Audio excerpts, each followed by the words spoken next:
Je suis fille d'un architecte qui aimait passionnément les masses. Je suis femme d'un agriculteur qui n'a pas eu la chance d'en avoir un. Alors le mas me parle, ses pierres, son histoire, son passé paysan surtout. Le temps où c'était le lieu de vie et de travail de ceux qui cultivaient la terre. Le temps où les portails n'existaient pas, où l'on vivait au rythme des saisons et du soleil. À quoi ressemblaient les masses d'antan? Comment y était la vie? Quels sont les souvenirs restants? Certains m'ont ouvert la porte de leur mémoire. C'était quand même une époque, c'était pas toujours facile, mais c'était bien. On n'avait pas de gros besoins, parce qu'il y avait moins de choses. On n'a jamais été malheureux, hein. On n'a jamais rien manqué de rien, hein. À longueur d'année, on est entre nous. Tout le monde travaille de la même façon, tout le monde est habillé de la même façon, ce qui fait qu'on n'en souffre pas.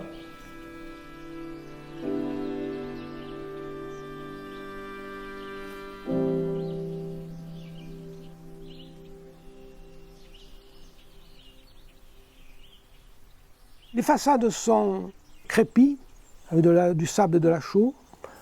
Le crépi protège les pierres, protège la pénétration de l'eau, isole la maison, donc c'est absolument nécessaire. Maintenant, ils reviennent à la pierre nue, alors qu'avant, ceux qui n'étaient pas crépis, c'était ceux qui n'avaient pas les moyens. Et maintenant, ceux qui ont les moyens, c'est ceux qui les font en pierre apparente. Du fait de la largeur, ça faisait une isolation qui était bien. Seulement, il y a un inconvénient, c'est que quand une fois le froid rentrait, bon, il sortait qu'au mois de juin. Et pareil pour la chaleur. Ça mettait du temps beaucoup plus que maintenant. On n'avait pas de chauffage dans le mas, on n'avait que la cuisine et la cheminée qui marchait tous les jours, nuit et jour. On avait nos pierres qu'on ramassait sur l'accro pour se les mettre pour les pieds dans le lit. Parce que dans le lit, il faisait froid quand on rentrait, il faisait pas chaud en haut. Hein. Les chambres n'étaient pas chauffées. Hein. On préchauffait le lit, en fait. Donc on choisissait des gros cailloux, on mettait ça sur le bord du fourneau ou dans la cuisinière. Après, on enveloppait dans plusieurs épaisseurs de journaux. On mettait ça dans une chaussette et on préchauffait le lit avant d'y rentrer dedans parce qu'il était glacé. Et quand on était malade, on avait droit au feuillet. Alors là, c'était une grande bassine avec un grand manche en cuivre qui s'ouvrait. Et là, on mettait des braises de la cheminée dedans, on fermait.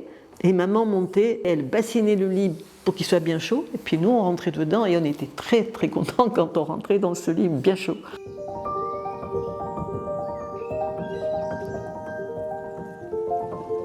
Sur le puits, il y avait la margelle en pierre, adossé un pilier sur lequel il y avait la carrelle, parce qu'avant la pompe, il y avait la carrelle avec la corde, on remontait le seau. Et sur le pilier, donc, on fixait la pompe, et l'eau s'écoulait dans une pile. Parce que les femmes lavaient dans la pile dehors, évidemment. Je revois mon père se laver dehors et se raser. Il y avait un petit miroir accroché au pilier, là, justement. Quand elle était jeune, le premier temps, il y avait la pompe à main. Après, je me rappelle qu'elle a mis le premier moteur, c'était aux 50. Et jusque-là, il n'y avait pas d'eau courante, il n'y a pas de toilette. Il y avait une cabane au fond de la cour. Bon, c'est une cabane au fond du jardin, en fait. On pourrait l'apparenter maintenant à une toilette sèche. Donc, bien entendu, pas de chasse, pas d'éclairage. Dans les années 50-60, il n'y avait pas de salle de bain dans le mas. On faisait chauffer de l'eau sur le fourneau, dans une bassine, et on se lavait comme ça. Souvent, c'était chaud dans la bassine, c'était chaud au début, puis froid à la fin. Donc, c'est pas terrible. Et l'été, c'était chauffer l'eau sur le bétain. Le bétain, c'est des aires de battage. Et avec une vitre dessus pour chauffer l'eau. Puis j'avais acheté un genre de cuve avec un tuyau et une couronne percée. C'était la douche. Bon, il faut dire qu'on ne se lavait pas tous les jours comme maintenant. Le shampoing, c'était C'était une fois par semaine. Et le lavage, la toilette, c'était pas tous les jours non plus. Quand on nous a dit qu'en 1955, il y a eu le total égout, quand on nous a dit qu'on allait avoir l'eau, vous vous rendez compte ce que ça a été? Faire la vaisselle dans la maison, on faisait la vaisselle au puits. Je me vois encore faire, sachant que ça allait être dans la cuisine derrière, je faisais semblant d'ouvrir un robinet. Pour moi, c'était le... je disais, il va y avoir le robinet là, j'ouvre le robinet, l'eau qui coule. C'était incroyable. Hein. Voilà, ça a fait un changement. Quand je dis ça à ma petite fille, elle ne croit pas. Hein. Je ne crois pas qu'ils s'habitueraient à ça. Hein. Mais nous, on n'était pas habitués à autre chose avant. Voilà. Et ça on n'était pas malheureux. Hein.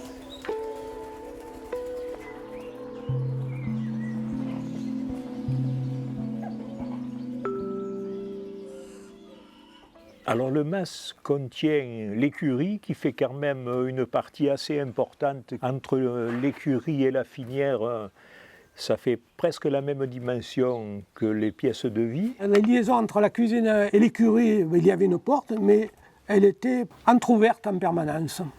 Parce que le cheval c'était un animal précieux, on ne pouvait pas s'en passer, et il était au plus grand soin. Donc le moindre bruit anormal, mon père était sursauté et allait voir. Donc voilà, il fallait toujours écouter ce qui se passait dans l'écurie. Maintes fois, il m'est arrivé de me lever la nuit, quand on entendait le bruit de la chaîne qui tenait le cheval ou les chevaux, qui faisaient du bruit sur la mangeoire, on se levait pour aller voir si le cheval n'était pas malade. Et l'hiver, moi j'y allais, je lui prenais la jambe avant, comme ça, je l'embrassais pour avoir de la chaleur. Et lui, il me lipait les cheveux en croyant que c'était ou de l'herbe ou quelque chose. Mais ça aussi, il y a encore une espèce de communion, vous savez, l'odeur, la chaleur. On vivait vraiment avec les animaux, les chevaux, cette odeur. Quand il fallait, toutes les semaines, mon père curait l'écurie. Sur les brouettes, on avait un endroit où on mettait le fumier, qu'on gardait précieusement pour après l'hiver le mettre sur le champ. Ces odeurs, on les avait, quoi. Et on n'y faisait même plus attention, parce qu'on vivait avec. J'avais réfléchi à la chose, j'ai dit, mais quand même, tu dois sentir, il doit y avoir une odeur, forcément, on porte une odeur sur soi. Et comment se fait-il que ça ne nous a jamais interpellés, cette histoire-là? Je dis, parce que peut-être on était tous à la même enseigne, que ce soit les filles ou que ce soit les garçons, forcément chez soi, on sentait l'écurie, on sentait le cheval en fait. Et donc ça nous a jamais perturbés en fait.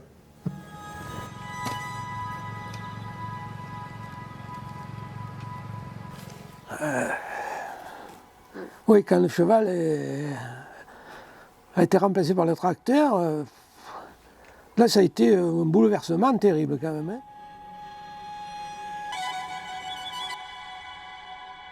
Je n'ai vu qu'une fois mon père pleurer, c'est quand il a fallu l'emporter pour l'abattoir.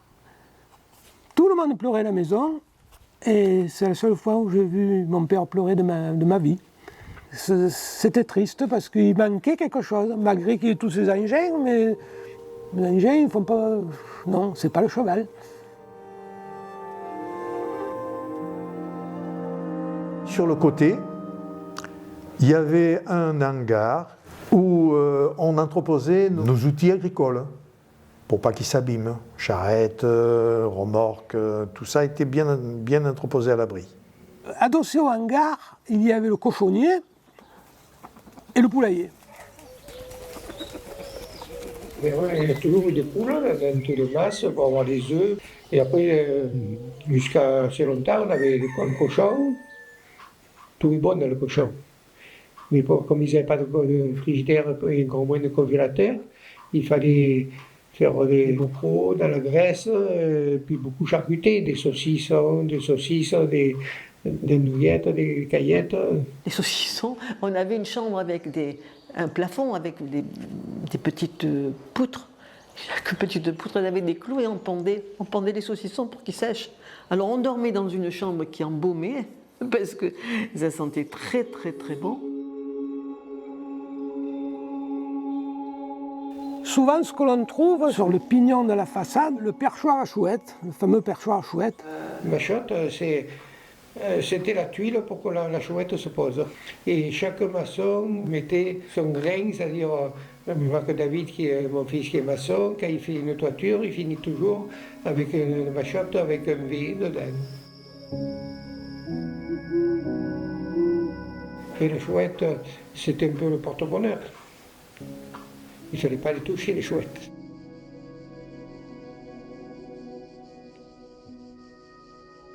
La treille, c'était très agréable d'avoir un peu d'ombre devant la maison parce que quand ça tape l'été, on le sait, hein, ce que ça donne.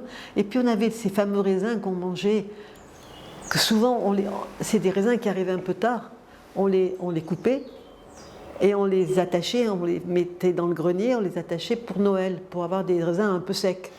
Et puis, dans tous les coins, les recoins, contre les murs, il y avait une souche. Il y en avait partout où il avait pu caser une souche, il y avait pour pouvoir faire son vin.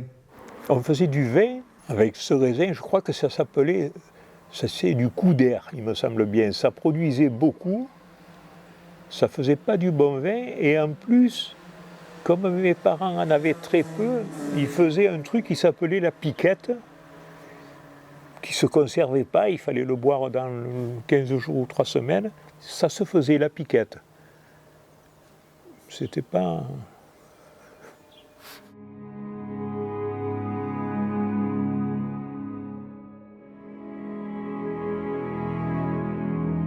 Il y avait 2 platanes, comme dans tous les masses. Ça servait pour l'ombre et pour le bois, pour se chauffer. Alors 2, parce qu'une année on taillait l'un, l'année d'après on taillait l'autre. Et ainsi de suite, ça faisait de l'énergie renouvelable. Vous voyez, c'est pas nouveau. Alors ça, le platane, ben oui, c'est des moments formidables parce qu'on faisait les conserves dessous, parce qu'on a une table de pierre, on sortait tout dehors. On faisait tout dehors, on faisait beaucoup de choses dehors. Hein. L'été, quand on récoltait les haricots, on les transportait sous le platane et on récoltait les haricots sous le platane à l'ombre. Voilà, c'était quand même un avantage.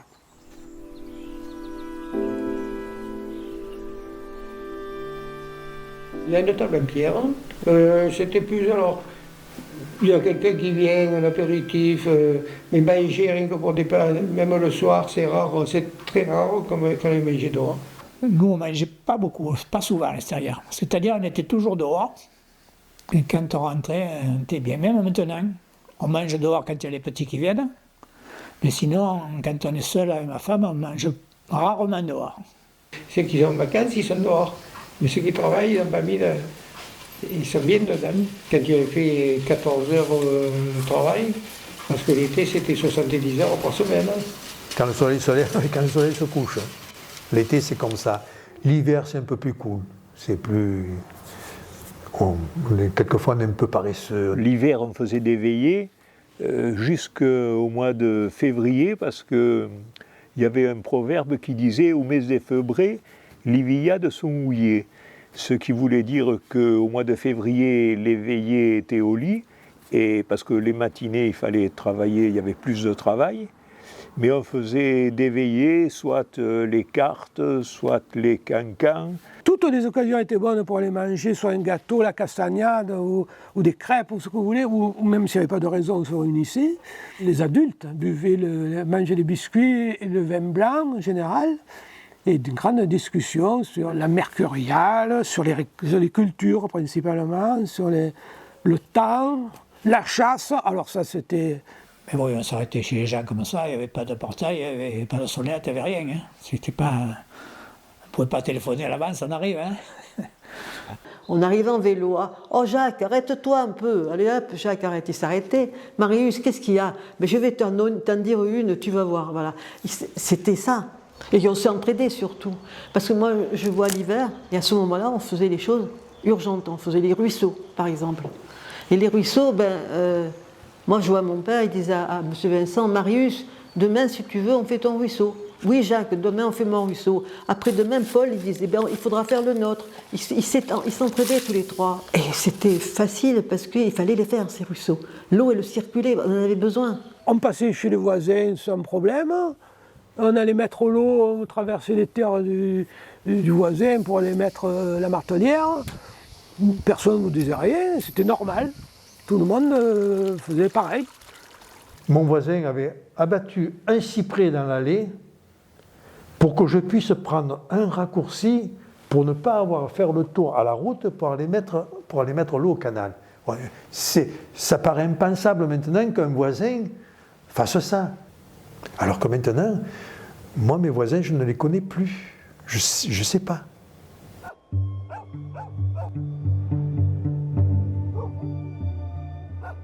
On peut se passer l'un à l'autre, derrière ils ont clôturé, on n'a plus pu passer, ils passaient, ils nous ont passé. On reste à notre terre, mais on ne peut plus traverser pour aller derrière. Comment on peut se parler, se connaître, s'il y a un problème avec quelque chose, tu n'iras pas les voir, c'est fermé.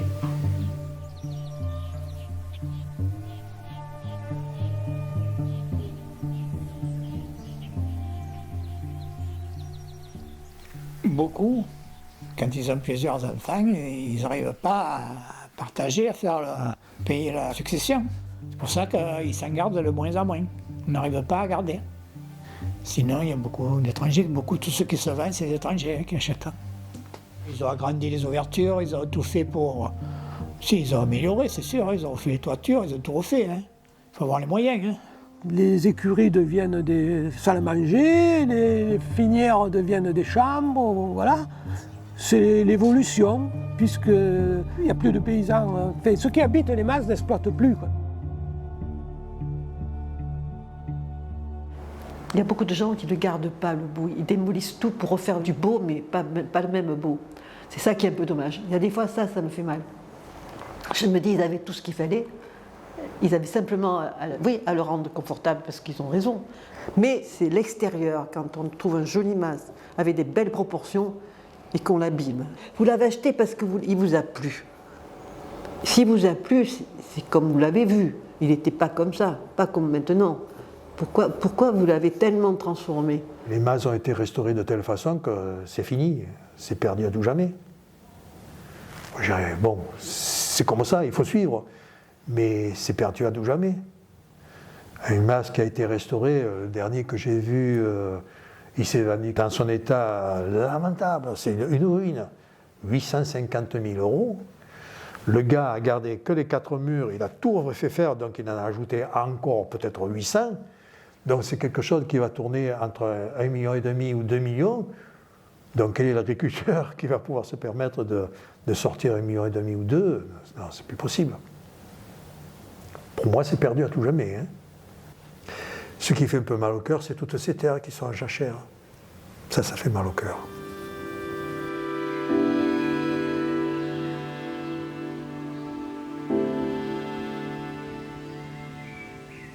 Certains mas perdureront, seront restaurés, entretenus. Ils seront hérités pour certains, modifiés ou détruits pour d'autres. Ils portaient tous en leurs murs la vie de ceux qui y ont vécu. Chaque souvenir gravé, les bruits, les odeurs, la chaleur et le froid. La vie paysanne qui disparaît peu à peu.